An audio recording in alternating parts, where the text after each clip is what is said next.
नमस्कार, आपण पाहतात लोकदौंडी न्यूज। तळ उशाला कोरड घशाला, तळ उशाला कोरड घशाला। माझ्या आमदार व सरपंचाच्या मनमानीमुळे 2.5 कोटीची चुकीच्या ठिकाणी घेतलेली विहीर कोरडी ठाक। चुकीच्या ठिकाणी घेतलेली विहीर कोरडी ठाक। अपूर्ण कामे पूर्ण दाखवून भ्रष्टाचार। सामाजिक कार्यकर्ते बाळासाहेब खंडागळे यांचा आरोप। सामाजिक कार्यकर्ते बाळासाहेब खंडागळे व गावकरी हे गावातील मार्च जून अखेरपर्यंत ज्या तळ्यामध्ये पाणी राहते त्या ठिकाणी विहीर घ्यावी असे सांगत असताना माझे आमदार व सरपंचाच्या मनमानी कारभारामुळे अयोग्य ठिकाणी घेतलेली विहीर 2.5 ते 3 कोटी खर्चून अखेर कोरडी ठाक गावाच्या वरील बाजूस असलेल्या तळ्यात कायम पाणी राहते। गावकऱ्याच्या पैशाचा अपव्यय कोण रोखणार?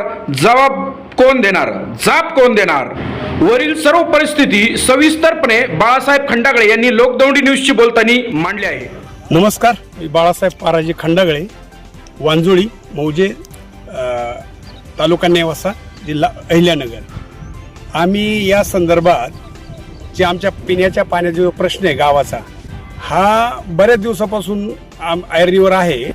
या संदर्भात आम्ही आपल्या अभियंता यांना सांगितलं, आमची योजना पाण्याची मंजूर झाली होती, ती कमीत कमी सुमारे 2.25 कोटीपर्यंत मंजूर झालेली आहे। तर ती पाण्याची योजना आता जी विहीर झाली त्या ठिकाणी विहीरला अजिबात पाणी लागलेलं नाही, म्हणजे ती विहीर फेल गेली। यापूर्वी आम्ही सदर जे शासकीय अधिकाऱ्यांना सांगितलं होतं की ही विहीर आता जी इथं तळ दिसतंय या तळ्यात उन्हाळ्यात सुद्धा पाणी असतं। आता तारीख काय, आज जवळजवळ 3 तारीख आहे, तर आज सुद्धा पाणी आहे। तर या आजूबाजूला शेतकऱ्यांच्या विहिरी आहेत, त्यांना पण पाणी आहे। आणि आमची गावाची जी विहीर आहे ती या ठिकाणी घ्या, म्हणजे आपल्याला भविष्यात या ठिकाणी पिण्याच्या पाण्याची योजना कायमस्वरूपी होईल आणि गावाला पिण्याचा पाण्याचा प्रश्न कायमस्वरूपी मंजूर होईल। अशा याच्यासाठी आम्ही उपोषण केलं होतं, परंतु आमची ग्रामपंचायतीला सत्ता नसल्यामुळं आणि विरोधी पक्षाचे आमदार होते त्यावेळेस आम्ही स्वतः त्यांना शिष्टमंडळ भेटलं तरी त्यांनी आमचा प्रश्न ऐकून न घेतला आणि त्यांच्यात मनमानी कारभारानं त्यांच्या कार्यकर्त्याची ऐकून विहीर घेतली। त्याच्यामुळे आजही गावाला पिण्याचे पाणी समस्या आहे, आजही गावाला पाणी जात नाही। त्याच्यामुळे ही 2.25 कोटीची योजना फेल गेली। आता पॉईंट क्रमांक 2, या गावाची नळ योजना झाली, ती नळ योजना काही वार्डामध्ये अजून नळ योजना गेली नाही, तरी पण योजनेचं बिल बाकी अधिकाऱ्यांनी संगनमताने काढलेलं आहे। हा एक पॉईंट, अजून गावात पिण्याच्या पाण्याचे नळ बाकी बऱ्याच ठिकाणी आहेत। ज्या ठिकाणी आमची विहीर झाली त्या ठिकाणी जे डबर निघतंय, म्हणजे त्या विहिरीचं जे डबर निघतंय, म्हणजे पिण्याच्या पाण्याच्या पैसे आमचे ग्रामपंचायत थकले, पण डबर आता सध्या 4,500 ते 5,000 रुपये याच्याप्रमाणे जात आहे, ब्रास याच्याप्रमाणे। तर ते डबर सर्रास चोरी होती। या संदर्भाची माहिती आम्ही ग्रामसेवक मॅडम आत्ताच आमच्या प्रतिनिधी सांगितलं, ग्रामसेवक मॅडम दिली तरी ते म्हणे माझं काही तिथं चालत नाही, म्हणजे हे नेमकं ग्रामसेविका मॅडम ही संगनमताने काम करते।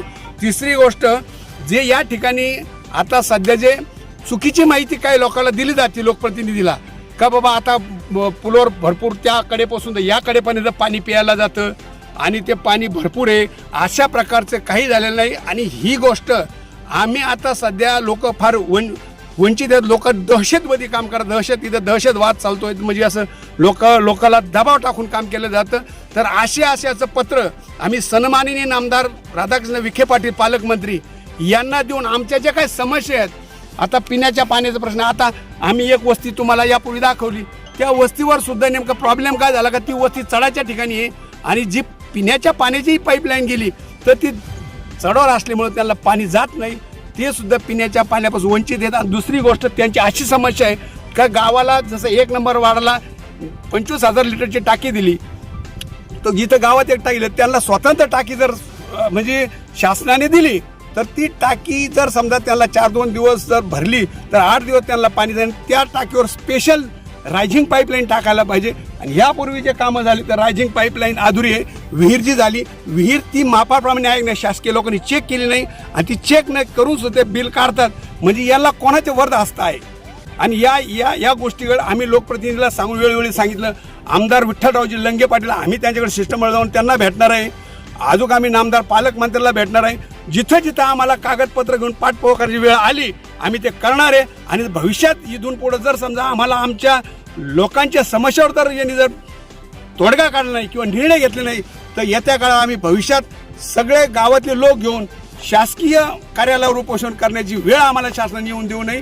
या माध्यमातून तुमच्या प्रिंट याच्यातून मी सांगतो का तुमच्या हे जे आहे लोकदौंडी न्यूज या लोकदौंडी न्यूजवर सांगतो मी का इथून पुढचं जे काय आहे तुमच्या थ्रू त्यांना ही आम्हाला नम्रतेची विनंती आहे शासकीय लोकांना.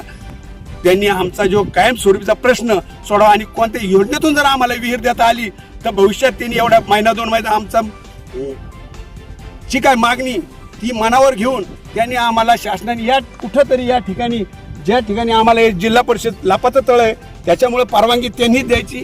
लपातं तळ असल्यामुळे एक जर विहीर आम्हाला भविष्यात त्यांनी मंजूर करून द्यायलाच पाहिजे अशी आमची सगळ्यांच्या गावाची जे ग्रामस्थ आहे किंवा ग्रामपंचायतचे काही सदस्य आहेत त्यांना घेऊन आम्ही भविष्यात भेटणार आहे आणि तिने आमची मागणी मंजूर करावी अशी मी शासनाला विनंती करतो.